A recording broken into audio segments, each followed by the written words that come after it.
I'm here with Dr. Jennifer Laffier from the Faculty of Education, who is a remarkable educator. And Dr. Jennifer Laffier, would you mind sharing some of your highlights of how you got started? My background is in psychology, mostly human development and mental health. And so my road into this was quite long. Growing up, I was an at-risk youth myself, getting into a lot of trouble. And I had a really good grade 9 art teacher who one day said, you know, you're very good with people, you're very good with art. There's a new field coming out called the creative arts therapy, and you might be interested in looking into it. And I started to sort of channel this energy I had as a kid into exploring the field of psychology and the creative arts therapies. And so I ended up going to school at the University of Waterloo. Then I went on and completed my master's in double master's in counseling psychology and creative arts therapies at the Adler Institute of Professional Psychology in Toronto and Chicago. So I commuted to Chicago for 6 years to complete my master's and then do some of my PhD work in psychology with a focus on mental health and human development. And then I completed my research at North Central University in Arizona. So while I was doing all of my education, I have been in private practice for 23 years now as a licensed psychotherapist and licensed creative arts therapist. And in those 22 years, I got involved with the school boards and post-secondary institutions looking at how can we support the mental health of students in schools. So I've worked very closely as an educational consultant coming into the schools, and then I started teaching at Ontario Tech the first year it opened. Came in, just absolutely loved it, and have been trying to merge my practice with my research, with my teaching ever since. That is quite a remarkable profession that you've been in, your degree, and how you've come so far in your story. And I was thinking too, and understanding that you have been involved in a number of initiatives and projects around the university and externally. Would you mind highlighting or sharing some of those that you're involved in? Sure. So I've been involved with the mental health piece with the university. So a number of years ago, we had formed a committee that was to investigate the mental health of our students at Ontario Tech. And so I helped with that committee. We wrote sort of analysis of our university, how were we doing, what services did we have, what gaps did we have, and then we wrote a recommendation report. And then after that, I was involved with the National College Health Assessment, which was a survey being delivered across Canada to post-secondary schools. So colleges and universities could participate. And so I helped lead that survey so that we could have a look at how are our students doing and how can we do better. So I'm always very interested in sort of the mental health piece of our students and how does this impact learning. Right now, what I'm working on is I'm actually starting a lab in the Faculty of Education. It's called Mental Health in the Digital Age Lab. And the purpose of the lab is to look at how is technology affecting our mental health across the lifespan. So, you know, whether that's our screen time, our use of social media, our, you know, being on our phones all the time, what is that doing to us? Is it supporting learning? Is it making us less lonely, more lonely? And so I've been teaching a grad class for the last 4 years, called Mental Health in the Digital Age. And so I work closely with the grad students investigating across the lifespan, all these different technologies.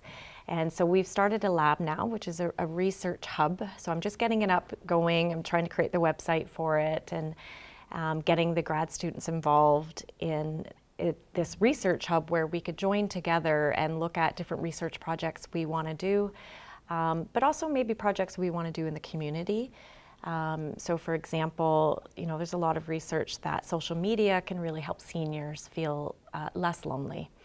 And why not get them involved more? So I'm looking at starting a project where we could partner education students in the Faculty of Education with seniors in nursing and retirement homes and have them, you know, teach the seniors different social medias that they could use to communicate with family members, maybe photography photos where they can take old photos and compile them in a video, because there's a lot of research about how reminiscing is very good for seniors. So I'd really like to do more of these partnerships with our students and getting them out into the community to support different people.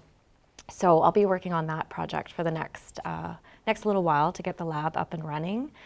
And then one other project I'm working on is with Dr. Jeanette Hughes from the STEAM lab, and we're developing apps for kids to use in schools. So right now I'm working on an app for bullying. So it would be an app where kids come into various different rooms, are faced with bullying scenarios, and they would have to sort of choose the option they think they would, what option here has the best results. So Dr. Jeanette Hughes and I are working on that for the next, probably another year, we'll be working on that project too. There are so many different aspects of how you're incorporating students and external partners. Are there any challenges that you might be facing? I'm lucky in regards to partnership that over the years working in Durham Region and having my own private practice, I've met a lot of a lot of individuals and people in organizations. So I've been able to make a lot of great partnerships with individuals. So I'm hoping that I could start to utilize this for some of these funded projects. It's always difficult, funding and finding the time to manage the different projects, which I'm getting used to because I've just recently moved from the teaching faculty position into an assistant professor position. So I have a little bit less teaching to do more research now, which is now I can have these programs come to light. I'm curious because I know that you're a very experienced educator, and I'm wondering if you could share your teaching philosophy. I would say my teaching philosophy is actually based on my own experiences as a kid growing up. So I grew up in the carnival, and I only ever went to school for a limited amount of time each year. I would start early in the fall and I would end early in the spring because we had to go out on the road and travel with the carnival. And so I struggled a lot as a kid when I came back to school. I wasn't used to schedules. I wasn't used to sitting in my seat. I wasn't used to worksheets. I needed that experiential, hands-on experiences that I was getting while I was out on the road. And so it was a very different way I was expected to learn. And I've often felt like I fell through the cracks as a kid. That, the teaching methods, I just couldn't understand, well, how does this apply to my life? And so I've always taken that into my own teaching now to think it's really important to get to know your students and understand who they are and what is their life so you can make the information apply to them. And I look at it as my role isn't to educate individuals. My role is to create an environment where they can learn and they want to learn. So I'm more of the facilitator of the learning environment. And I think that's my philosophy, is how can I facilitate this? And to do that, I think it's not just about knowledge and giving them knowledge, but supporting their human development, healthy human development, their mental health. So they know how they learn, they know what they want to learn, they're passionate about making a difference in the world. And so it's a big job. I see teaching as a much bigger job than just knowing the curriculum or being an expert in a certain area and transferring this knowledge from yourself to the student, but it's about creating this environment that, I'm going to help you hopefully want to really grow and be passionate about doing different things in life. And if I can do that, then you'll be successful hopefully in whatever you do. You've definitely touched on a number of good teaching and learning practices. I'm wondering if the last question I have is, what advice can you give to a new instructor who's starting out? My first piece of advice, I think, would be to get to know your students. I think your daily activities, your curriculum should be based off of that. As much as we want to prep our classes and get ready, I think you have to adjust your course to who your students are. if I want to, as a new educator, if I wanted to make this information apply for each of these students and have them interested in it and be passionate about it, then I really need to get to know who they are. What are their hobbies and their interests? What's their home life like? What are they hoping to do with their future? And then from there, really try to not apply a one-size-fits-all model of teaching. Find out the different ways people learn and try to use that, and really try to create passion in people, that they have the skills, they have the resources, they're capable of going out and making a difference. So finding different ways to bring that passion in. And I've always found that if my teacher was passionate, I felt passionate.